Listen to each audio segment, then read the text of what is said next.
चलिए अब एक बड़ी खबर का रुख करेंगे। सबसे पहले आपको बता दें कि मध्य प्रदेश में पंचायत चुनाव के लिए परिसीमन प्रक्रिया के आदेश जारी कर दिए गए हैं। पंचायत विभाग ने सभी कलेक्टर्स को आदेश जारी किए हैं। ग्राम पंचायतों वार्ड प्रभारियों से जानकारी मांगी गई है। क्षेत्र की जनसंख्या और भौगोलिक जानकारी देने के आदेश जारी कर दिए गए हैं।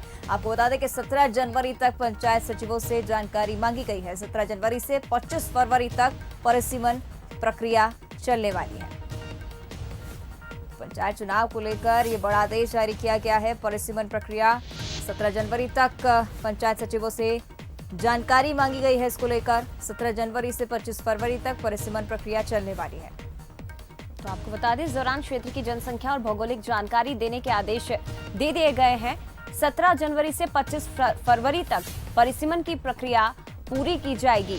ये बड़ी खबर इस वक्त की आपको बता रहे हैं। पंचायत चुनाव के लिए परिसीमन के आदेश जारी किए गए हैं। प्रक्रिया शुरू की जाएगी और ग्राम पंचायतों वार्ड प्रभारियों से इस संबंध में जानकारी मांगी गई है। इस पर कांग्रेस की ओर से क्या कुछ प्रतिक्रिया सामने आई है, वो भी आप सुनिए।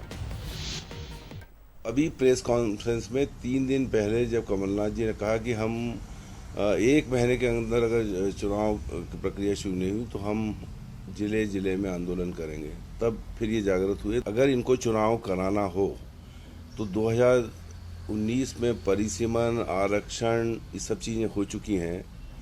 इस पे चुनाव करा लेना चाहिए। ये फिर जो इनके स्टेप्स हैं, फिर कहीं ना कहीं ये इनका उद्देश्य जो दिख रहा है चुनाव न कराने का है। 27% आरक्षण की बात अगर किसी ने की थी तो दिग्विजय सिंह जी ने की थी और कमलनाथ जी ने की थी। और अभी भी इनका उद्देश्य मुझे नहीं लगता कि चुनाव कराने का, ये चाहे इन्होंने परिसीमन के आदेश दे दिए हों।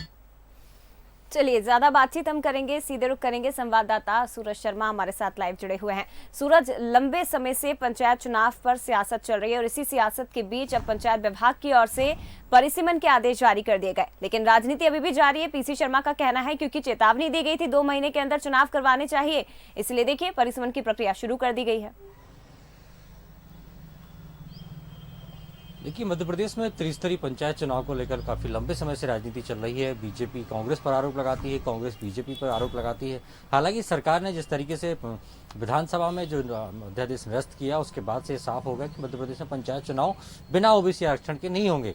उसके बाद अब पंचायत चुनाव को लेकर सरकार ने आदेश जारी किए हैं, जिसमें परिसीमन के आदेश दिए हैं। सभी जो वार्ड प्रभारी हैं और जो ग्राम सचिव हैं, उनसे 17 तारीख तक जानकारी मांगी है और 17 जनवरी से 15 फरवरी तक परिसीमन का कामकाज चलेगा। इसमें साफ तौर पर किस तरीके से जो पंचायत के मुख्यालय हैं, यदि किसी मुख्यालय को बदलना है तो उस पर विचार किया जाएगा। और यदि जिस पंचायत में 1000 मतदाता हैं, वहां पर मिनिमम 10 वार्ड बनाए जाएंगे। यानी 1000 मतदाता पर 10 वार्ड बनाए जाएंगे, जिसमें 10 पंच बनेंगे। तो वहीं यदि 1000 से ज़्यादा मतदाता हैं, उस स्थान पर, उस पंचायत में 10 से ज़्यादा वार्ड बनाएंगे, यानी 20 तक वार्ड बनाए जा सकते हैं। साथ ही जनपद पंचायतों में क्या स्थिति है, वहाँ की भौगोलिक स्थिति क्या है, जनगणना की स्थिति क्या है, 2011 की जनगणना के आधार पर परिसीमन किया जाएगा। यानी 2011 को जनगणना हुई थी देश में, उसके आधार पर परिसीमन किया जाएगा। और खासतौर से जिस तरीके से जो पिछली कमलनाथ सरकार में 1000 से ज़्यादा जो पंचायतें बनाई गई थी, उन पर भी विचार किया जाएगा कि परिसीमन किस तरीके से हुआ है। क्या किसी परियोजना के चलते, चाहे वो सड़क परियोजना हो, नहर परियोजना हो, सिंचाई परियोजना हो, यदि उसके चलते किसी पंचायत का मुख्यालय बदलना है या उनको प्रस्तावित किया गया है, तो उसकी वर्तमान में क्या स्थिति है। तो कुल मिलाकर अब ये कहा जाए कि पंचायत चुनाव को लेकर जो पहला स्टेप होता है वो परिसीमन ही होता है। परिसीमन के आधार पर फिर आरक्षण होता है और आरक्षण के बाद चुनाव प्रक्रिया घोषित की जाती है। तो माना जाए कि त्रिस्तरीय पंचायत चुनाव को लेकर ये सरकार का शायद पहला कदम है कि अब पंचायतों में किस तरीके से परिसीमन होना है, उस पर सरकार ने आदेश जारी किए और 25 तारीख तक परिसीमन किया जाएगा। उसके बाद 28 फरवरी तक जो परिसीमन की रिपोर्ट है वो सभी कलेक्टरों को सरकार को सौंपनी होगी। जय बिल्कुल, ये कहा जा सकता है कि सूरज के तमाम सियासत के बीच अब शुरुआत हो चुकी है और परिसीमन की प्रक्रिया के आदेश जारी कर दिए हैं। धन्यवाद आपका तमाम जानकारी के लिए। सूरज शर्मा हमारे साथ जुड़े थे। पंचायतों में परिसीमन के आदेश जारी कर दिए गए हैं। 17 जनवरी से 25 फरवरी तक ये परिसीमन की प्रक्रिया पूर्ण करनी होगी और उसके बाद रिपोर्ट सौंपनी होगी।